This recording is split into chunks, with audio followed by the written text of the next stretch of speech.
तो ये तो कोई भी पढ़ लेगा, गांव से गांव का व्यक्ति भी पढ़ लेगा तो विद्वान हो जाएगा, तो प्रखर माना जाएगा। तो फिर करा क्या क्या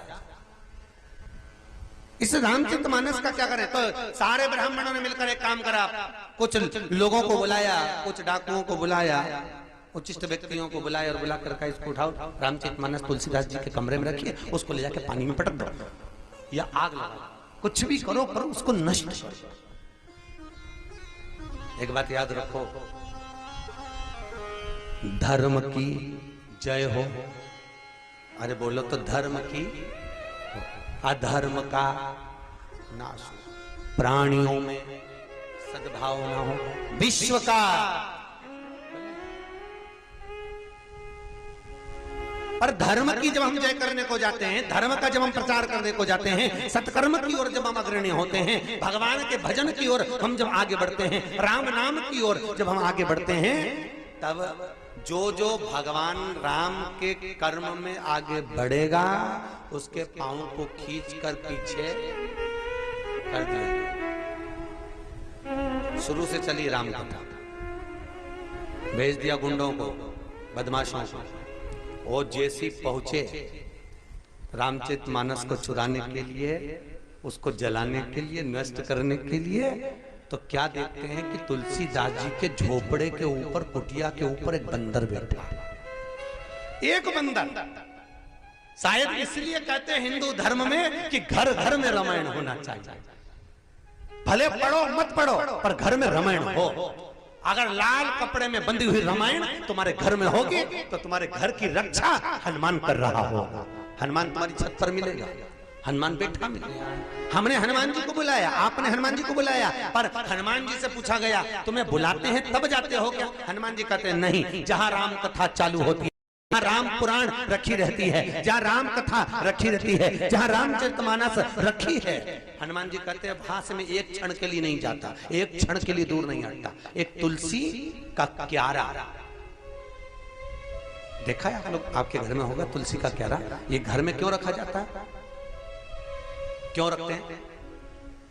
राम कथा कहती है, कृष्ण कथा कहती है कि अगर दुनिया में कोई ने हनुमान जी नीचे कूदे, कूदते से जो गदा का प्रहार करा, प्रहार करते लाल पीला करके पूंछड़ी में लपेट लपेट के ऐसा दो चार जितने आए थे सब पहुंच गए। ब्राह्मणों ने पूछा क्यों रे तुम तो आ गए, ये लाल पीले कैसे हो गए? कि वहां पर लाल मुंह का बंदर बैठा था।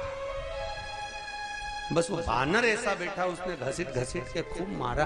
तो क्या मारा वो तो चल गया, पर जब घसीटता था तो बड़ा तकलीफ होता था। हनुमान जी मारते कम थे, पूंछ में लपेट के जैसे सिलबट्टे पे चटनी को पीसे ऐसे पीसते जाता थे। और जितनी जगह, अच्छा तुम देखना, हड्डी टूट जाए चल जाए, चोट लग जाए चल जाए, पर जब व्यक्ति गाड़ी से जा रहा है और एकदम फिसल जाए, फिका जाए, और जो जगह जगह से घिसाता है ना, उसकी तकलीफ सबसे ज्यादा होती है।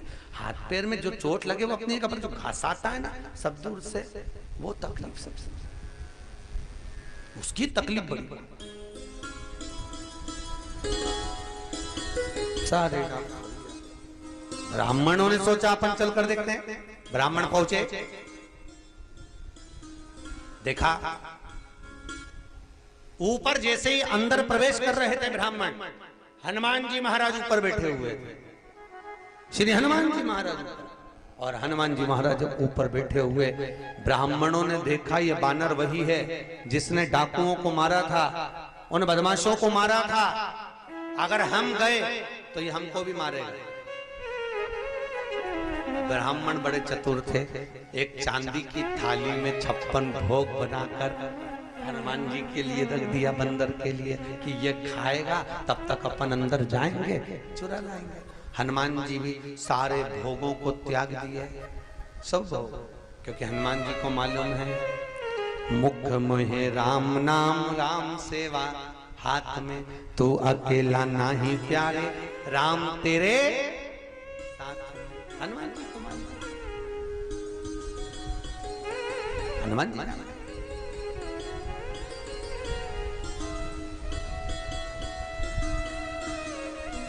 कोई सहज नहीं, हनुमान स्वयं बैठा है। किस किस के यहाँ पर रामायण है? हाथ उठाओ। जिसके घर पे रामायण हाथ उठाइए। है सबके यहाँ? रख लो। बहुत बढ़िया, धन्यवाद। बहुत बहुत बड़ी प्रसन्नता का विषय है नेटोर वालों, जो आपके घर में रामचरितमानस विराज रही है। बड़ी प्रसन्नता।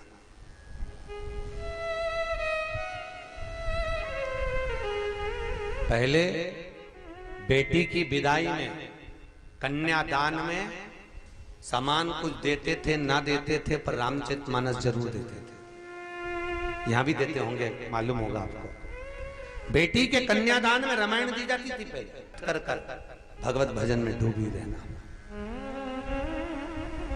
भगवत भजन में तू डूबी रहना। रामचरितमानस देते समय, विदा करते समय बेटी को ज्ञानवर्धक बातों से बेटी को विदा किया जाता था। खूब उपदेश दिए जाते थे बेटी को। आज के जमाने में बेटी के विदाई में धन दौलत दी जाती है, फ्रिज, कूलर, वॉशिंग मशीन, सब कुछ दिया जाता है, पर बेटी को संस्कार नहीं दिए जाते। पहले बेटी को संस्कार देकर विदा कराया जाता था, दहेज नहीं। आज के जमाने में दहेज दिया जाता है पर संस्कार नहीं। बहुत अंतर है हमारा, बहुत अंतर। कई लोग कहते हैं समाजों में लड़कियों की कमी हो गई, लड़के ज्यादा हो गए, पर ऐसा नहीं है। भगवान के यहाँ की लेवल बराबर चलती है, बराबर। कमी भगवान ने लड़कियों की नहीं करी है, कमी विचारों की कर दी है। काय की कमी है? जम के बोलो, विचारों की। आज के जमाने में माता पिता लड़कियों को इतना पढ़ा रहे हैं, इतना पढ़ा रहे हैं कि समाज की लड़कियां पढ़ते पढ़ते पढ़ते पढ़ते पढ़ते पढ़ते बाहर निकल जाती हैं, उनकी सोच बदल जाती है और वो समाज के लड़कियों से शादी नहीं कर पाती हैं, दूसरे समाज में जाकर शादी कर लेती हैं। तो हमको लगता है लड़कियों की कमी हो रही है। लड़कियों की कमी नहीं है, लड़कियां उतनी हैं जितनी लड़के हैं। लेवल मेरे राम जी के यहाँ पर कोई लेवल की कमी नहीं, सब बराबर है। सोच का अंतर आ गया। बच्चे माता पिता के काम को संभालने लगे, बच्चे बाप के काम को संभालने लगे, पिता के काम को संभालते संभालते बच्चे इसमें काम में लग जाते हैं। लड़कियां पढ़ पढ़ के अव्वल निकलती हुई उनकी सोच प्रबल हो जाती है, फिर वो अपने समाज के लड़कों के साथ में विवाह करना पसंद नहीं करती। केवल सोच का अंतर है, लेवल का नहीं। लेवल वही है, सोच बदल गई। और मेरा निवेदन है इस रामचरितमानस के माध्यम से जनक जैसे ज्ञान हर माता पिता अपनी बेटी को दे। जनक जी ने अपनी बेटी के कन्यादान में कुछ नहीं दिया था। जनक जी ने अपनी बेटी के कन्यादान में अगर दिया था तो केवल संस्कार दिया था। दो बाप किसी के ऐसे नहीं हो सकते, एक सीता जी के ससुर और एक सीता जी के पिता। जानकी माता के पिता ने कन्यादान में संस्कार दिए थे और दशरथ जी ने अपनी बहू की मुंह दिखाई में केवल एक फल दिया, केवल एक फल। कौशल्या माता ने पायल दी थी, केकई ने शीश महल दिया था। सुमित संवारना है, बच्चों को अव्वल बनाना है तो थोड़ा संस्कारवान बनाना चाहिए। खंडाला वाटरफॉल, खंडाला